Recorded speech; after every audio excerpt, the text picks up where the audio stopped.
Challenges that we encounter in life, many people have an attitude of resentment or a feeling that there's something very wrong with the world or there's something very wrong with my life when they're being challenged by difficult situations, difficult people, loss of some kind. Did I mention difficult people? Oh yes. You may find a lot of your suffering, unhappiness, strangely enough, comes from other people. They are so difficult. And often the very people that were supposed to make you happy, suddenly they don't fulfill their purpose anymore and they make you unhappy. And there's an implied belief that this shouldn't be happening.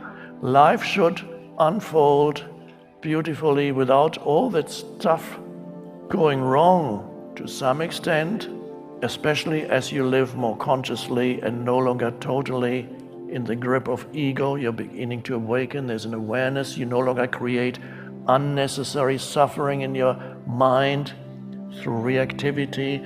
You're able to drop the unnecessary baggage of creating narratives and creating your own suffering through your narratives. You let go of that. It's a huge chunks of suffering begin to fall away, but challenges still come.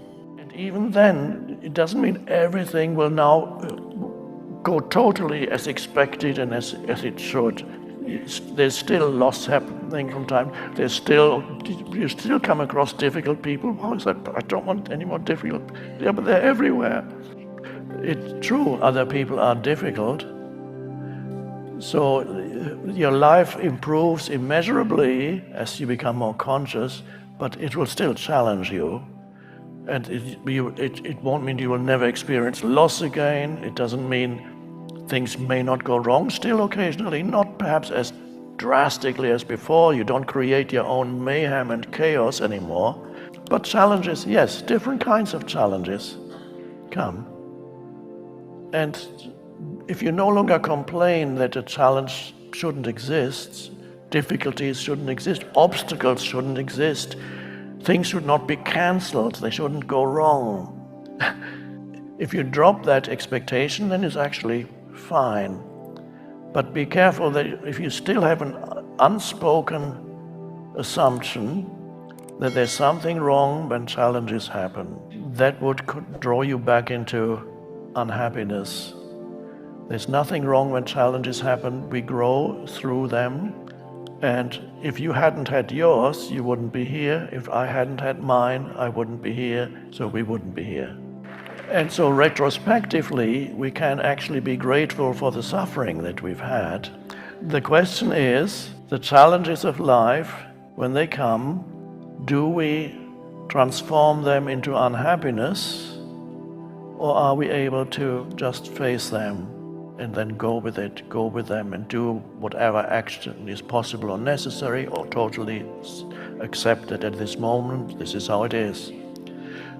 So when you live more consciously, you no longer convert the difficulties of life, the inevitable difficulties and challenges of life, you no longer convert them into unhappiness, which means they don't contribute anymore to your unhappy person identity. You're no longer becoming a more unhappy person.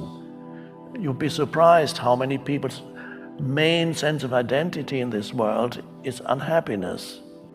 And they're just looking for the next thing to be unhappy about. And they always find something or to complain about, to be angry about. So, important thing then to realize that you're unconsciously creating suffering and strengthening the egoic personality through that.